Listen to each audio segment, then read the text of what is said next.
Doctor en economía, analista, consultor, hombre que analiza las finanzas y la situación económica del país con un nivel analítico riguroso. Con nosotros el doctor Héctor Paglia. ¿Cómo te va, Héctor? ¿Qué tal, Ricardo? Un gusto estar contigo. A ver, sin plan, con parches, se llega a 2023 y la pregunta es, ¿y después? Bueno, planteado en esos términos, nosotros podemos ver ya con claridad que la estrategia elegida por el gobierno ha sido precisamente esa, es decir, evitar un shock del borde de precipicio en el cual asumió la actual gestión económica para poder llegar a las elecciones sin una implosión de la economía.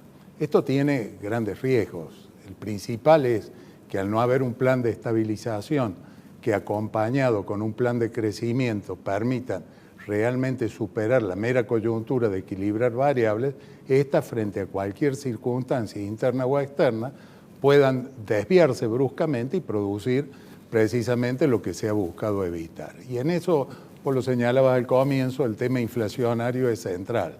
Es decir, no atacar el tema de inflación o hacerlo con recetas que ya se han probado en el pasado y que no han dado resultado, si luego de eso no viene o concomitantemente con eso no viene un plan que realmente integral, después está la expectativa del día después, es decir, llamémosle precios cuidados, precios congelados, el nombre que le querramos dar, un congelamiento de precios, si no es acompañado por otra serie de medidas en el transcurso del plazo que se toma para ese congelamiento, no funciona. El día después es un día explosivo que adelanta expectativas inflacionarias y por lo tanto retroalimenta el proceso. Ese es el problema que hoy tiene una Argentina que además tiene una estructura de endeudamiento mayúscula que le exige anualmente 58.000 millones de dólares en materia de intereses para honrar los compromisos asumidos externa e internamente. La pregunta sería, ¿y? Bueno, exactamente, el I viene dado ya no por la economía, sino que tiene que venir dado por la política, en donde haya consensos básicos, en donde realmente se logren o se fijen metas que hagan a políticas de Estado, que no son tantas, la hemos hablado muchas veces aquí contigo, y que hacen a la reforma fiscal, a la reforma monetaria, a la administración del gasto público, a la política de endeudamiento, grandes temas que podemos ir desgranando y que hacen a una programación y una proyección económica que den certeza. ¿Para qué? Para tener inversión genuina, inversión productiva, que es la única fuente de generación de empleo que sea permanente en el tiempo. El resto ya lo estamos viviendo, lo venimos viviendo desde hace muchos años y simplemente se ha traducido en un deterioro permanente de la realidad económica que se traduce en un deterioro permanente del estilo de vida de los argentinos. Vos dijiste o mencionaste una serie de reformas que obviamente este gobierno no va a realizar.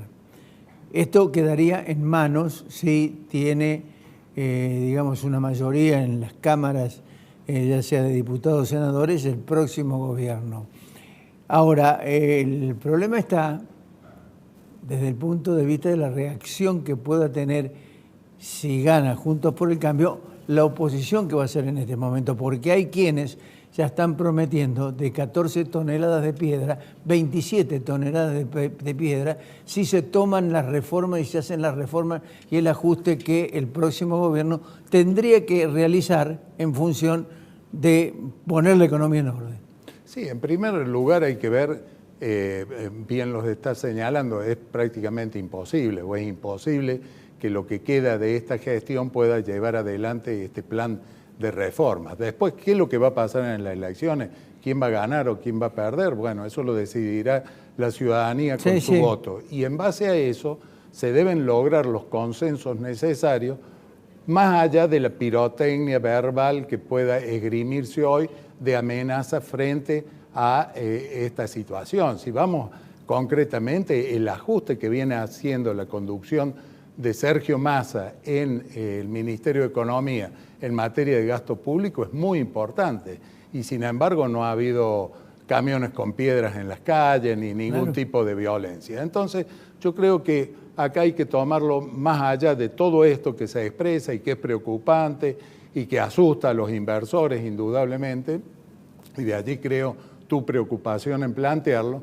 Tiene que haber una alta política que defina cuestiones que vayan más allá del enfrentamiento verbal y que se plasme en medidas que realmente sean conducentes a un programa económico y social que permita salir de este atolladero. Con las limitaciones que hemos señalado, repito, es muy difícil instrumentar una política económica en un país en donde 58.000 millones de dólares por año se necesitan entre los que tiene que pagar en materia de interés el Tesoro Nacional y el Banco Central. Entonces hay varias bombas que desmontar, hay varias cuestiones que abordar muy delicadas que si no se lo hace con un acuerdo político es imposible pensar que puedan tener éxito. Héctor, una de las bombas es la LELIC. Sí. Es decir, son 9 billones aproximadamente que devengan tanta plata de interés que es producto de emisión, no hay otra alternativa. Y el tema es qué hacer con la LELIC. ¿Qué plan Bonex? Bueno, alguna vez contigo hablamos y anticipaste la ruptura de la convertibilidad. Recuerdo en el año 94, 95. El problema es qué hacemos ahora con las LELIC, es decir, ¿cómo se licúa eso? No, yo creo que ahí el tema tomado puntualmente, repito, no puede aportar ninguna solución. Tiene que estar dentro de un programa una serie de medidas fiscales, monetarias, cambiarias, de incentivo a la producción, de definición de cadenas de valor en las cuales insertarse, que permitan que esta cuestión monetaria que se ha generado, que sigue creciendo, que crece con una tasa de interés que está arriba del 100%. Nadie, o sea, el Banco Central no paga los intereses de las LELIC, sino que los va capitalizando. O sea, esa tasa que hoy nominalmente es del 75%, es de alrededor de un 106, 107% de tasa efectiva anual. Entonces, eso, pretender resolverlo por sí solo, no va a aportar más que mayor confusión y mayor caos. Entonces, estas cuestiones hay que ponerlas en un plan que tenga la característica de abarcar todos los aspectos, porque si no, es la teoría de la frazada corta. Vamos a solucionar o tapar un agujero, ya lo hicimos, pasamos de las LEVAC y caímos en las LELIC. Y hoy las LELIC son peor que las LEVAC, o sea, vamos empeorando la cuestión en la medida que no tenemos una política monetaria, fiscal, coherente y que sea realmente encaminada hacia un objetivo de crecimiento. Massa consigue dólares y se siguen liquidando dólares desde el Banco Central. Y bueno, porque estamos en una época del año, además, que es mucho menor la liquidación de divisas por parte del complejo agroexportador y a pesar del cepo tremendo que tiene las importaciones, que está afectando el nivel de actividad, que hay sectores industriales que no pueden continuar porque la falta de insumos, a pesar de eso, nosotros seguimos teniendo que el Banco Central día a día va drenando 80, 90 millones de dólares promedios diarios para atender no solo importaciones, sino para atender también servicios de deuda. Por eso yo hago hincapié que no es solo la cuestión puntual de la LELIC, la cuestión puntual de la situación fiscal que tenga Argentina, sino también la situación de la deuda, porque hoy la deuda que está reestructurada presenta a futuro numerosos interrogantes acerca de cómo se la va a honrar. Entonces, no debemos llegar al punto extremo de tener que pensar, porque si no los acreedores no estarían diciendo lo que han dicho la semana pasada, no vamos a aceptar otra reestructuración de deuda. O sea, que en el mediano y largo plazo están viendo que el problema de la deuda va a volver a caer sobre Argentina, vamos a volver a tener problemas en este aspecto y así no hay política económica que pueda funcionar. Por eso yo digo, hay que tener la grandeza desde el punto de vista político de pararse en la realidad que tenemos en la coyuntura y proyectarnos al mediano y largo plazo con acuerdos que hagan la política de Estado. Esto excede la teoría económica, excede cualquier tipo de cuestión técnica puntual que nosotros hoy podamos analizar, porque va a un marco mucho más amplio para un país que está en riesgo y que puede correr riesgos mucho más graves que lo que está corriendo hoy. Hablemos del corto de hoy. Sí. De hoy. Paritaria 101, 100%, 94. ¿Sí? ¿Dónde pega? Inflación 100. Hoy lo o sea que el 60% del presupuesto liquidado. Es que si nosotros tomamos el proyecto del presupuesto del año próximo, del 2023, y analizamos los distintos supuestos, ya hoy podemos decir que si la realidad que se proyecta es la de hoy, ese presupuesto es papel pintado, porque los supuestos que tiene el presupuesto no son cumplibles. No es cumplible en materia de inflación, no es cumplible en materia de emisión monetaria, no es cumplible en materia de recursos financieros para financiar el gasto público. Entonces, estamos en una coyuntura en donde vamos hacia un año 2023, que es un año electoral de los más importantes por el régimen presidencialista que tiene Argentina, en un clima muy complejo en materia económica, porque lo único que hemos logrado hasta ahora es ir pateando algunas cosas, lograr dar cierta estabilidad, frenar la emisión directa de dinero, pero por otro lado vemos que en octubre el Banco Central ha vuelto a salir al mercado a comprar bonos para que estos bonos no se caigan, darle liquidez y que las licitaciones que hace el Tesoro no queden desiertas y el sector privado todavía siga apostando algo para financiar el gasto público, pero eso termina, más los intereses de las LELIQ que hablábamos recién, en emisión monetaria. Esa emisión monetaria hace precisamente lo que decía recién.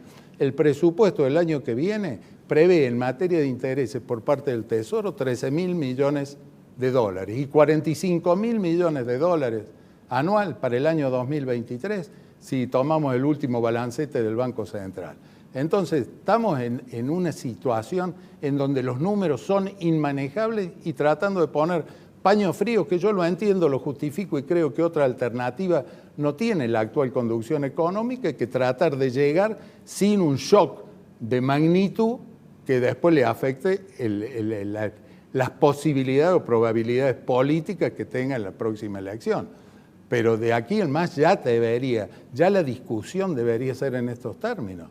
Ya la ciudadanía necesitaría saber qué propone cada espacio político con pretensiones de ganar las elecciones presidenciales del año que viene en materia de estas cuestiones que son totalmente fundamentales para poder seguir adelante. Y no hay novedades con respecto a eso. Y no, porque vemos día a día cuál es la discusión política. Lucha de egos entre ellos sin plan. Luchas de ego en el oficialismo, en la oposición. Entonces, bueno, la ciudadanía asiste azorada a esta realidad en la cual los que menos tienen cada vez están más castigados por el impuesto más perverso que existe, que es la inflación. Salarios que buscan no quedarse atrás, pero nadie habla de los salarios informales o de los sectores que están sin trabajo. Entonces, estas cuestiones deberían despertar la sensibilidad de esos egos para deponerlos, para bajarle los decibeles y ponerse a discutir política de Estado y expresarle a la ciudadanía cuál es la propuesta. Si la propuesta va a seguir siendo la grieta, es decir, ponernos en los extremos para plantear cuestiones de blanco o negro sin ningún tipo de acuerdo, y bueno, lamentablemente yo personalmente, y creo que muchos argentinos, debemos tener una proyección pesimista de lo que pueda pasar. Héctor, muchas gracias. Al contrario, como gracias siempre, por tu claridad un gusto, siempre. Ricardo.